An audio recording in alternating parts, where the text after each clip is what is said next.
Hi welcome to keep TV. నేను మీ anchor Fatima.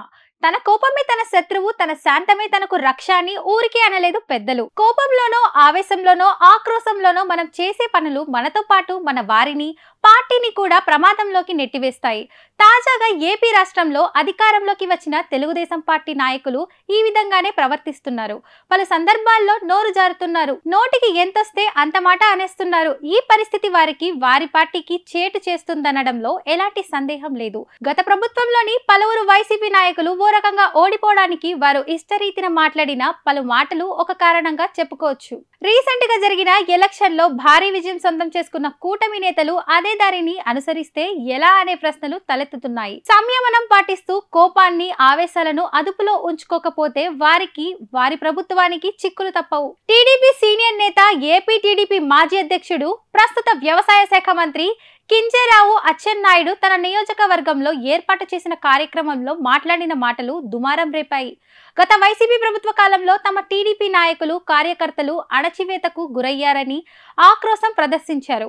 నేడు పరిస్థితులు మారాయని, తమ పార్టీ నాయకులు, కార్యకర్తలు భయపడాల్సిన రోజులు పోయాయని వెల్లడించారు. ఈ క్రమంలోనే ఆయన చేసిన వ్యాఖ్యలు చర్చకు దారితీశాయి. ఆయన మాట్లాడుతూ, మీరందరూ టీడీపీ బిల్లులు పెట్టుకొని ఆఫీసులకు వెళ్ళండి. అధికారులు మీకు కుర్చీ వేసి టీ ఇచ్చి మరీ మీ పనులు చేస్తారు.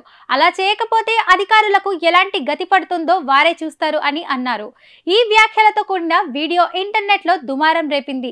మరో టీడీపీ సీనియర్ నేత, నర్సీపట్నం ఎమ్మెల్యే అయిన అయ్యన్న పాత్రుడు అధికారులపై విరుచుకుపడ్డారు. స్పీకర్ పదవి రేసులో ఉన్నట్లు చెప్పుకుంటున్న ఈయన మున్సిపల్ అధికారులపై నోరు జారారు. విజయవాడ నుంచి నర్సీపట్నం వస్తున్న క్రమంలో మార్గం మధ్యలో కారు నిలిపారు. అక్కడికే మున్సిపల్ అధికారులను పిలిపించుకొని రోడ్లకు సంబంధించిన రిపోర్ట్ అడిగారు. రోడ్లు, కాలువల పరిస్థితి ఏమంత బాగలేదని వారిపై అసభ్యకరమైన పదజాలం ఉపయోగించారు. దీనికి సంబంధించిన ఈ వీడియో సామాజిక మాధ్యమాల్లో చక్కర్లు కొడుతుంది.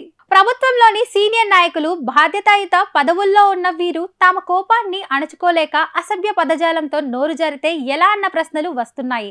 తమ ఇతర నాయకులకు, కార్యకర్తలకు మార్గనిర్దేశంగా ఉండాల్సిన సీనియర్ నాయకులు గాడి తప్పడం ఎంతవరకు సమాజం సమన్వయం పాటిస్తూ ప్రభుత్వ అధికారులను, ఇతర ముఖ్యమైన వాళ్లను కలుపుకొని పనులు సాగిస్తేనే ప్రజల్లో పేరు, ప్రభుత్వంపై నమ్మకం ఏర్పడతాయి. సో ఇందాక మీరు అన్నట్టుగా పవన్ కళ్యాణ్ గారికి డిప్యూటీ సీఎం ఇచ్చారు.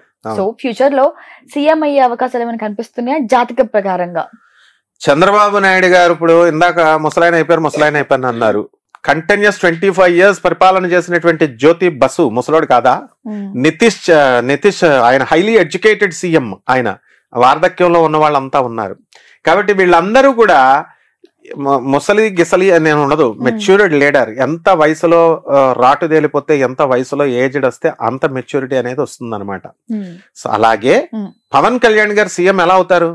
ఇప్పుడు ఇది రావడమే, డిప్యూటీ సీఎం రావడమే అభిమానుల భిక్ష, ఆంధ్ర ప్రజల భిక్ష. ఒక సినీ నటుడిని ఎన్టీఆర్ ని సెలెక్ట్ చేశారు. అప్పుడంటే కాంగ్రెస్ అదే ఆయనకి చాలా కష్టమైంది. ఎందుకంటే కాంగ్రెస్ పార్టీ మీద కష్టం. కాంగ్రెస్ పార్టీ అప్పుడు ఎమర్జెన్సీ పెట్టి ప్రజలందరినీ పట్టుకొని ఎమర్జెన్సీ తీసుకెళ్లిపోయి ఆపరేషన్లు చేసేసేవారు. ఫ్యామిలీ ప్లానింగ్, దొరికినట్టు తీసుకెళ్లి గవర్నమెంట్ హాస్పిటల్ వేసేసి కటింగ్ చేసేసి 150 రూపాయలు చేతిలో పెట్టేవారు. దొరికిన గవర్నమెంట్ ఎంప్లాయీని తీసుకెళ్లి జైల్లో పడేసేవారు. ఎమర్జెన్సీ అంటే డార్క్ డేస్ ఆఫ్ ఇండియా అంటారు. అటువంటి ఆవిడ మీద కక్ష కట్టి ఏం చేశారు? ఆ టైంలో వేరే ఆల్టర్నేటివ్ కోసం ప్రజలు ఎదురు చూస్తూ ఉన్నారు. ఆ టైంలో డాక్టర్ ఎన్టీ రామారావు గారు వచ్చారు.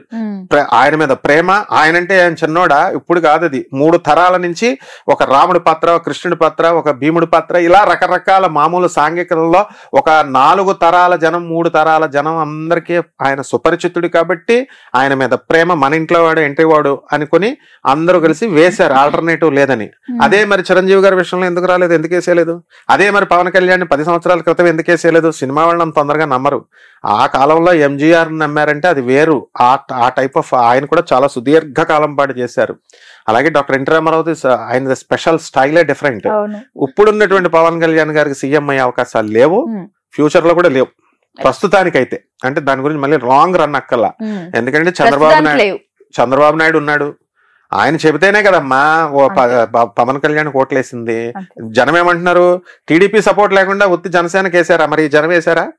కానీ ఇక్కడ జనసేన వల్ల పవన్ కళ్యాణ్ వల్ల టీడీపీకి ఓట్లు వచ్చాయని కూడా చెప్పడం జరిగింది. ప్రజల నాలుకలు 2 రకాలు ఉంటాయి వీళ్ళ, అటైతే ఇటు ఇటైతే అటు అంటారు. అభిమానులు, మెయిన్ పవన్ కళ్యాణ్ అభిమానులు ప్రశాంత్ కిషోర్ ని పక్కన పెట్టి ఆ స్ట్రాటజీతో మనం పిలిపించాం.